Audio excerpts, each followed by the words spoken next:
Hey everybody! Today we have Dot from KingSpiderToys, and Hello. yeah, how's it going, buddy? Good, good. Can't complain. Right? And this is for the B movie show, the Grindhouse Underground, the celebration of B movies. But let's go ahead and just dive right into this thing, shall we? All right. And here is his humble Oh, offer. perfect. Oh, I'm so happy it arrived in one piece from Canada. So, yeah, yeah, man, we had so many people from Canada this time. oh, that's awesome. Yeah, That's awesome. it's really fun. Thanks for This reaching time. out to us. Yeah, no, no problem, man. All you Canadian guys, like, I haven't met one of you guys yet that I was like, that guy was a jerk. Like everybody from Canada seems to be like really warm natured, It's good to hear. That's good to Yeah, hear. yeah, right. So what appeals to you about this film? What drew you to this film? Oh man. So, I'm a huge fan of 70s, 60s Italian horror movies Mhm. just because they were so out of like the storylines are, like your everyday kind of horror movies, but they always have to add one kind of like crazy twist to it. Like, have you ever seen zombies? There's a part where like there's a zombie fighting a shark, And I have not seen zombies yet. okay, yeah, it's supposed to be like a sequel to like an Italian sequel to I think it's Dawn of the Dead kind of Oh, thing. nice. But yeah, they have like a shark fighting a zombie. And with this one, it's your everyday kind of like horror movie where it's like a family goes to this this professor's house, and little do they know the professor unleashed like the zombies into the world kind of thing.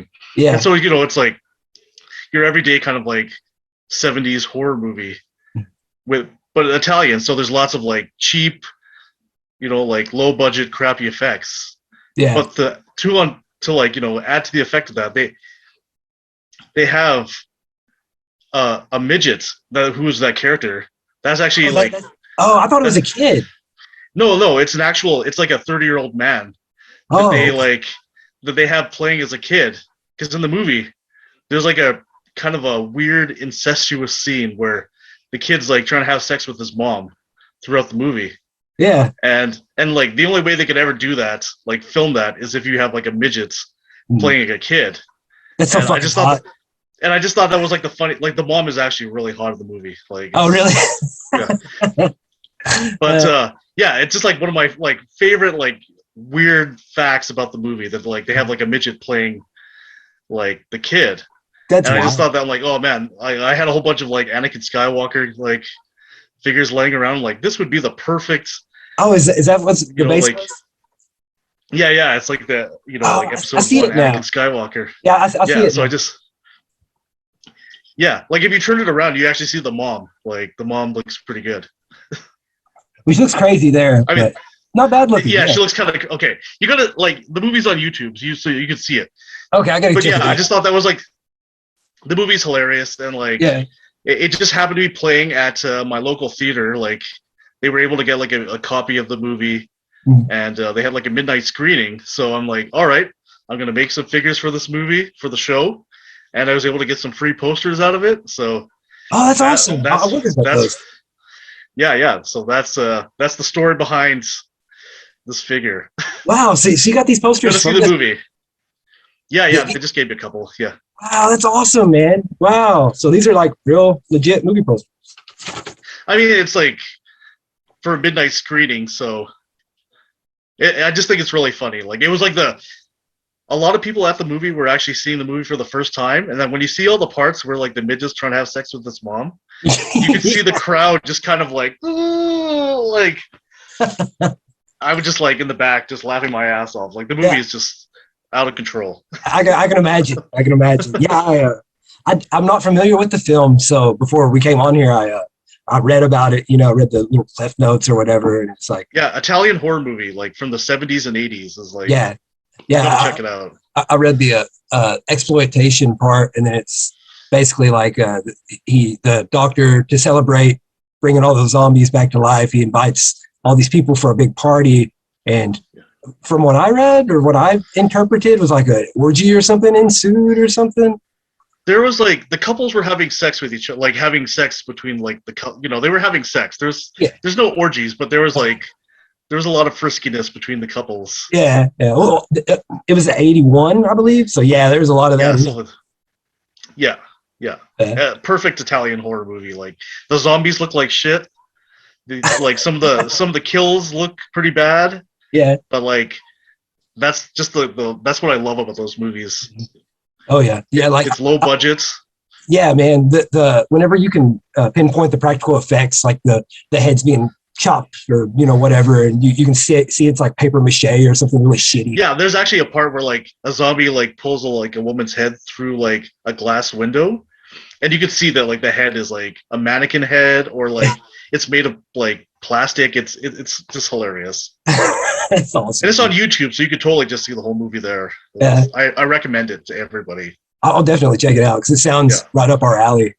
Yeah. Are you familiar with Dementia 13? Dimension 13. Dementia. No. Well, oh no. It's got the scene where they kill this. It looks like he kills the guy, but he actually like smashes this wax dummy. Oh really? Yeah, but it man, like whenever I first seen it, I was stoned and I was half paying attention and I was like, whoa, that was a really cool effect. And I went back and rewatched it. Oh, I love that kind of stuff. Yeah, it's like, I love that kind of stuff. That was part of it, like I didn't realize that it was part of it. I thought that it was like, yeah. I love that shit, man. Like all those old practical effects are just awesome. I wish they did more practical effects. Oh, well, I wish like Italians made more horror movies again. Like that's kind of like in this style, like this like the 80s, 70s, like they were all about it and it was amazing. Yeah.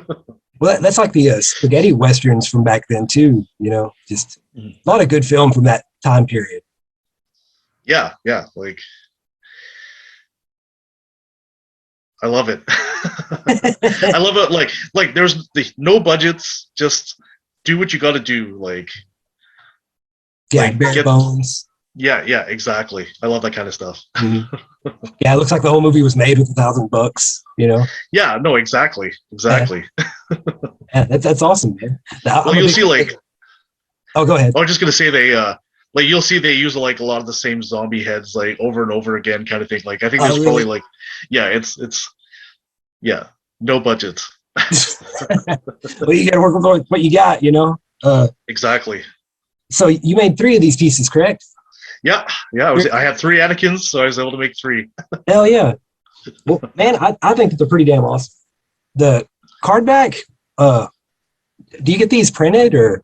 Oh yeah, like I like to get I like to use the thick stuff for my cards. Yeah, your card stock, like, that's great, man. Like super sturdy. Yeah, I like to think my stuff is like, like, I mean, like for all of us, right? Like, this is like art, right? Like it's. Oh yeah. Like it's not a toy; it's art. So yeah, and I was able to find like a nice, like thick card back that if you wanted to, you could just like put a frame around it and put it on a wall. Like yeah, man, I really like the way you have the preparation of the Chad. Yeah, pretty cool. Yeah, man. Yeah, I don't hole punch anything. It's just the effect. Yeah, just this. Yeah. Well, it's cool anyway because it's like whenever you get a figure and it's the unpunched, Yeah, that's the special ones, right? That's the one everybody looks for is like the unpunched like card. So this is our like it's the unique thing. Yeah, man, I don't know how many times I got the ones from Super 7, the unpunched ones though, and I want to hang it on my wall. So I'm like, I just gotta. Oh, my local comic store, like I always make sure, like if I know there's like Super 7 figures that I want, I'm like, let me know before you put them on the shelf because like they'll poke the hole through the punch, right? I'm like, I want that figure unpunched, so let me know so I can get it before you start putting them on the racks. Yeah. So how long have you been doing toys? So I've been making action figures for like around 10 years, but wow. I think like 6 years in terms of like, like the carded figures kind of thing, like what we all kind of do right now. My stuff was like just making like, like Marvel figures and then just putting them on the shelf. That was like the figures I wanted as Marvel characters that Hasbro didn't make. I was kind of just making my own, putting it on the shelf. But then, like through Instagram, I'm like, wow, there's like this whole scene of people making like, like weird, unique things and then like putting them on a card. And like I'm like, okay, I got to get into that, and that's where it's been like 6 years of like figures on card kind of thing, where it's more of like an art than just like filling your collection. Yeah. Yeah. Yeah. I want to fill my collection, but like I never have time. Like I bet you don't. yeah, man, I have like bins of Mego heads, and I have bins of wrestler bodies and heads that I'm like, one day, I'm gonna amass a huge collection. You go to see my like work area. There's like bins of like action figures. I'm like, I keep like I'll go to like thrift stores and buy like 3 3/4 inch figures whenever I can see them. I'm like, oh, that could be used for something. But now I just have bins and bins of it, and I'm like, okay, I eventually got to make something out of this stuff, or I'm just going to be like a hoarder. So, do you have a bunch of projects that you start to sculpt and make pretty good progress on, and then you never do anything with them? Yeah, I had like my whole like my table is like filled with that stuff, right? Because I'm doing something for like the DKA show too. Oh, okay, cool. So like I'm like, okay, I got my stuff that I'm working on, but then okay, I got to like spend time to like make 20 of this. So yeah, that takes priority. So that stuff's just on the back burner. Yeah, man. Like I think that's like all of us, right? Oh yeah, what I'm real bad about is I'll clean my workspace, and a lot of those things that have kind of taken the back burner, they go in a box, and then I put them out in the shop, and I forget all about them. And then months go by, and I'll be out there looking for a specific thing, and I'm like, holy shit, why didn't I ever make this? We all have lots of dreams, but not enough time. That's kind of what I found. Yeah, or you can't find the right size blister, or there's always some problem you run into. Yeah, exactly. It's always, for me, it's time. It's like I love doing stuff when it's for fun, but when you gotta like, okay, I gotta make 20. That's gonna be a lot of painting. That's gonna be a lot of casting. That's when it kind of becomes like the workshop kind of thing, like the sweatshop, where you're like, okay, this is fun.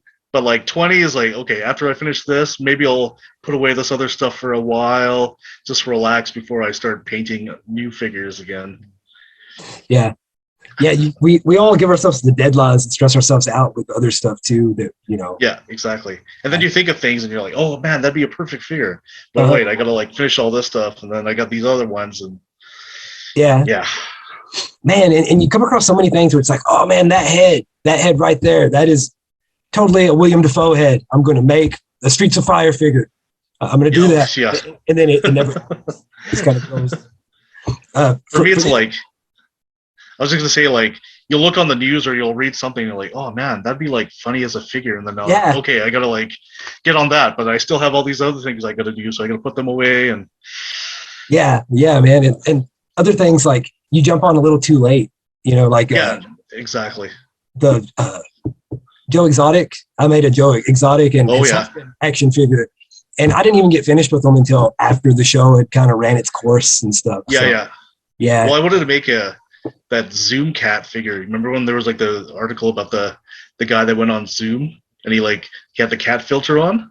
Oh no. Remember that? Okay, there was like a lawyer. I guess he was on a Zoom call, and he had like, because of his kids or something, he had like the cat Zoom filter on. And I'm like, I wanted to make that figure. I'm like, oh, I'd get like one of those Zootopia, the cat cop. I'm like, that's perfect to it. But like, like Yo-Yo Dine, like jumped on that. So I'm like, okay, maybe not. Yeah. I won't do that one. Yeah, it's another thing too. If you're not one of the first ones out of the gate, you don't want to do it because you're like, it's already been done though. No, exactly. That's what I found. Yeah. I hate that, man. Because I usually get to them eventually and I'll do them anyway. Like I did the Superman. Yeah, there's no harm in it. It's just like, for me, I'm like, okay, it's some other people have done it better, and they're already done. So yeah. So my whole thing is, it's like, well, right now theirs is out there and they're selling theirs, so I'm not going to steal their thunder. I'll wait, and then a couple months from now I'll release it. And, Yeah, exactly. Yeah. But it's a pretty fun scene anyway, man. Like, oh, I love it. Like, just getting to know everybody right now, and watching your videos and like all the other things out there, like getting to know all the people behind it and everything. It's awesome. Yeah, because it's so diverse, right? Like it's not one thing. There's subcategories and everything, right? Like, I mean, what I started with was like Marvel Legends or Marvel Universe, like customization, and kind of went from there to like what everybody's doing now, where it's like bootleg and cutting up figures and doing stuff. That's kind Yeah. of where I am right now. Yeah, this is the first time we've done a show, and man, I am like blown away by this, like what all's coming in, because like that was another thing me and Yoli talked about before doing the show. It's like we have both loved B movies our whole lives, and like seeing the other films that we have no idea about, you know, it's just so cool because it gives us, you know, like opening a window to all new shit. So people are discovering movies, people are discovering new artists. Like, yeah, perfect, right? It's perfect. Yeah, exactly. Yeah, man. Yeah, like, I'm looking forward to watching this movie and being cringed out. You'll laugh at the effects and like cringe at like a midget playing a kid trying to have sex with his mom. Does he look like a little person? Does he have like little arms and stuff, or does he look like a child? He looks like a kid with like a 40-year-old face. Yeah, on the back of the card, he looked like, I was like, is that a kid? It looks like a kid, but I don't know. You know, it kind of confused me. No, it's like a 30-year-old man. just a filthy little child man pervert thing. Oh, well, I mean, like the things they make him do in the movie, you're like, okay, if they had like an actual kid do this, like the director would be in jail or something, right? It's like this is like illegal for sure. Yeah. We watched Taxi Driver the other day. Oh, like the Robert De Niro one? Yeah. And, okay.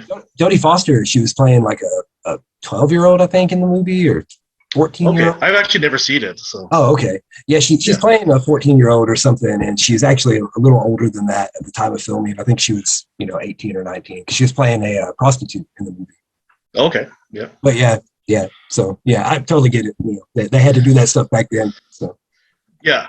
This is just funny because it's like a midget. Like what would look, most like a kid? You just got to find a little person. Yeah, but like a little person with like a man's face. Yeah, it's just Anakin. Yeah. I'm like, wow, this would be perfect. All right, well, there's a set of three made, $35, and follow KingSpiderToys on Instagram. Yeah. All right, man. Well, all right, thanks a lot. Thanks for having me. Sitting down, talking to us about your figure a little bit, giving us a little insight on it. Look forward to the show. Yeah, man. Hell yeah. Well, thank you so much for participating and being in on it and just being a cool dude. Oh, thanks a lot. Thanks. You too. Yeah, appreciate it. All right, take it easy.